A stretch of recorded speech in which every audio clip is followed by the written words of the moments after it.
Ça y est, nous avons eu le tirage au sort des différentes Coupes d'Europe et nous y voyons donc un peu plus clair maintenant concernant les affrontements des différents clubs français. Alors, y en a-t-il un qui va succéder à Chelsea en C1, à Villarreal en C3?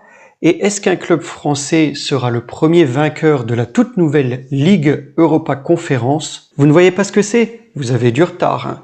Mais grâce à la chaîne, vous pouvez vous rattraper en cliquant juste ici sur cette vidéo. Vous y découvrirez ce qu'est cette compétition.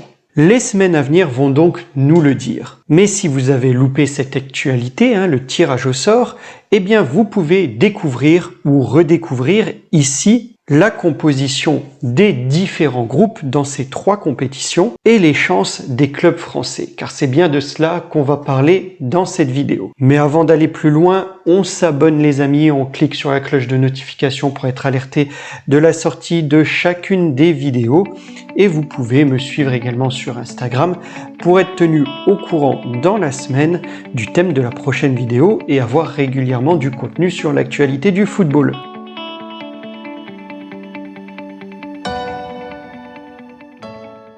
Bonjour les amis et bienvenue dans cette nouvelle vidéo. Nous allons donc décortiquer chaque compétition européenne au travers du prisme des clubs français. Allez, suivez-moi, c'est parti!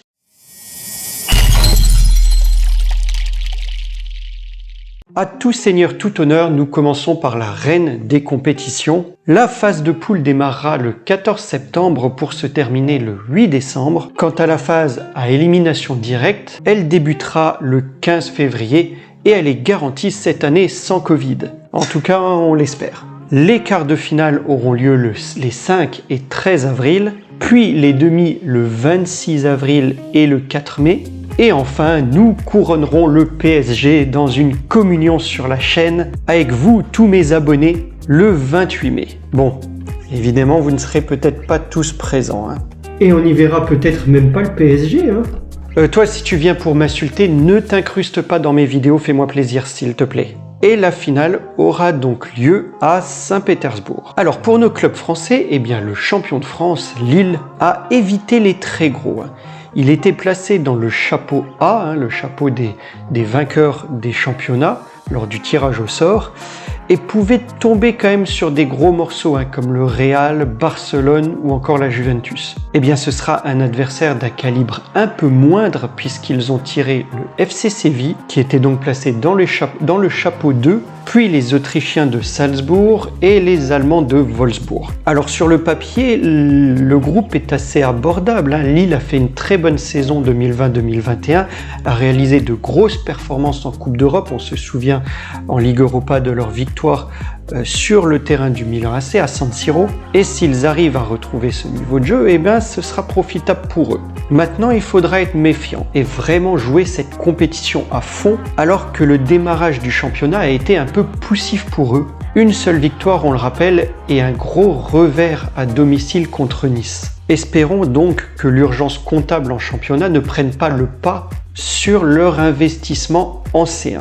À mon avis, Séville finira tout de même premier du groupe et derrière, ça va se bagarrer entre Lille, Salzbourg qui progresse d'année en année et enchaîne sa troisième C1 de suite et Wolfsburg qui revient à ce niveau de compétition 5 ans après leur dernière apparition en Ligue des Champions. Lille peut à mon avis accrocher la seconde place s'ils retrouvent leur niveau. Pour le PSG, on va très vite se rendre compte de leur place et de leur futur dans cette compétition. En effet, ils ont tiré un gros poisson et leur bête noire qui se dresse souvent sur leur chemin pour les éliminer, Manchester City. À mon sens, la première place du groupe va se jouer entre les deux-là lors de la double confrontation. Alors il ne faut pas enterrer Leipzig et Bruges, les autres clubs de ce groupe, mais je pense qu'ils sont un ton en dessous et sauf accident et avec de l'application, ils devraient faire dans cet ordre, dans l'ordre que j'ai mentionné, 3e et 4e. Dans ce premier tour de C1, nous allons également surveiller le groupe B avec mon autre favori, Liverpool, qui va se frotter à l'Atlético, Porto et Milan.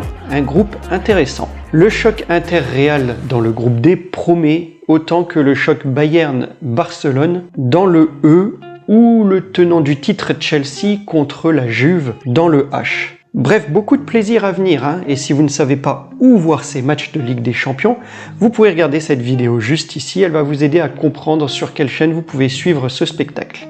Ah oui, j'allais oublier, félicitations à Sheriff Tripasol, hein, premier club moldave de l'histoire à jouer la Ligue des Champions quand même.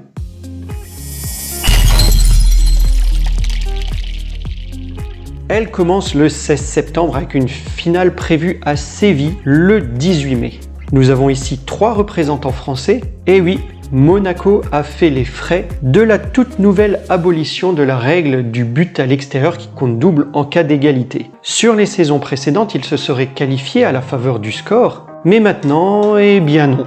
Ça les a amenés en prolongation et ces prolongations ont été fatales pour eux, puisqu'à l'issue, on ne les retrouvera pas en C1 quand bien même ils n'avaient pas démérité. C'est dommage pour eux. On les retrouve donc en C3 face au PSV Eindhoven, deuxième du championnat, face à la Real Sociedad, qui était certainement le pire adversaire qui était potentiellement tirable dans le chapeau 3, mais bon voilà, c'est tombé sur Monaco, il faudra surveiller l'attaque de la Real Sociedad avec Willian José et Oyarzabal, une attaque très redoutable, hein, et qui a déjà battu Monaco en préparation cette saison, on le rappelle, et enfin les Autrichiens de Sturm Graz.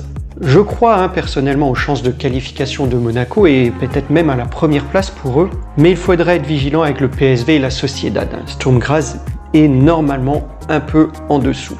L'OL, l'Olympique Lyonnais, grâce à un bon coefficient UEFA, a été un peu épargné au tirage. Ils joueront les Rangers, le Sparta Prague, éliminé, on le rappelle, facilement par Monaco lors du chemin de qualification vers la Ligue des Champions, et les Danois de Brøndby. Un premier tour qui devrait donc être à leur portée, et je ne vois pas d'autre place que la première pour eux dans ce groupe. Ce sera certainement la meilleure chance française de qualification dans ce premier tour de C3. Quant aux Marseillais, eh bien en étant placés dans le chapeau 3 du tirage au sort, on savait qu'ils pourraient souffrir. Eh bien ils ont été gâtés.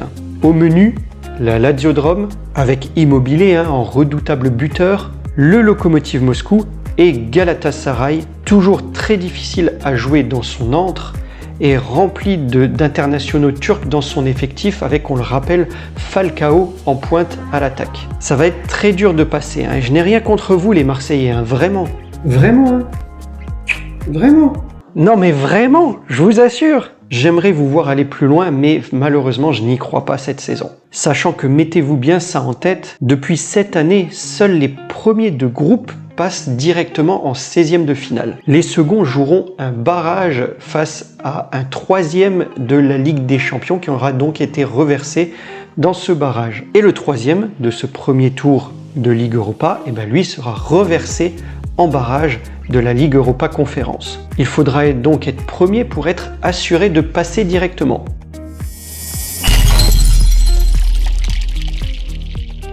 On finit donc par cette toute nouvelle compétition. Notre unique représentant est Rennes, en tous les cas pour le moment, en entrée de lice. Et ils n'ont pas été gâtés. Ils devront batailler avec Tottenham, qui à mon avis fait office de favori de cette compétition avec peut-être l'AS Roma. Tottenham devrait prendre, je pense, la première place du groupe.